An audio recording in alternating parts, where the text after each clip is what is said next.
एक बेर पुनि गाँव कोइली, एक बेर पुनि गाँव कोइली, पंचम सुर में गान रे, पंचम सुर में गान।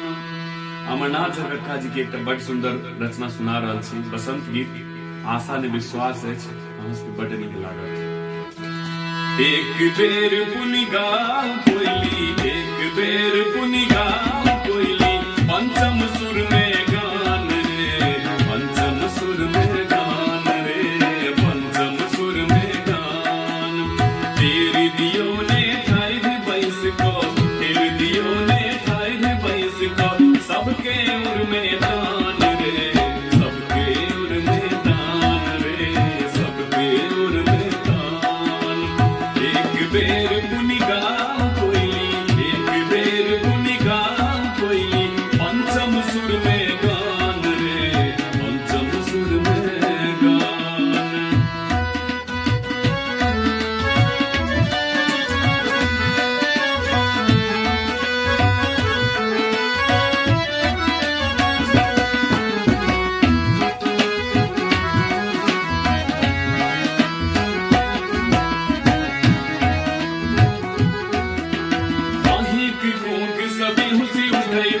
जे अछि सुतल चिहुकी उठाई छै,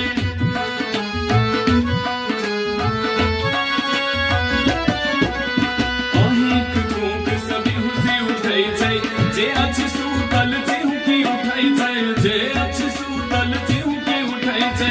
होय तिरोहन सघन कुहे सक, होय तिरोहन सघन कुहे सक, तानु किरण वितान रे, तानु किरण वितान रे, तानु किरण वितान। एक बेर पुनि गाँव कोइली, एक बेर पुनि गाँव कोइली, पंचम सुर में गान रे, पंचम सुर में गान।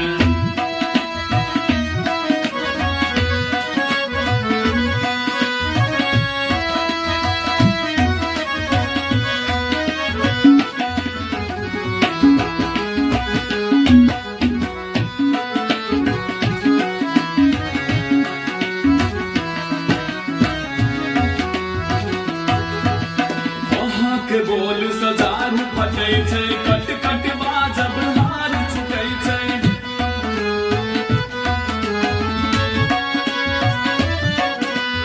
अहाँ के बोल सजार फटै छै, कट कट बाजब हार छुटै छै, कट कट बाजब हार छुटै छै।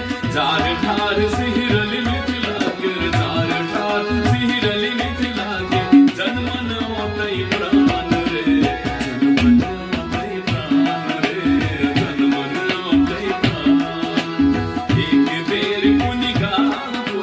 पंचम सुर में गान रे, पंचम सुर में गान।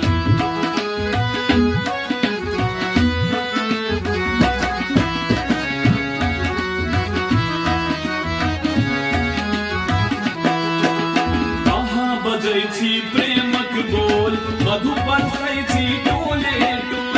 अहाँ बजै छी प्रेमक बोल, मधु बरसै छी टोले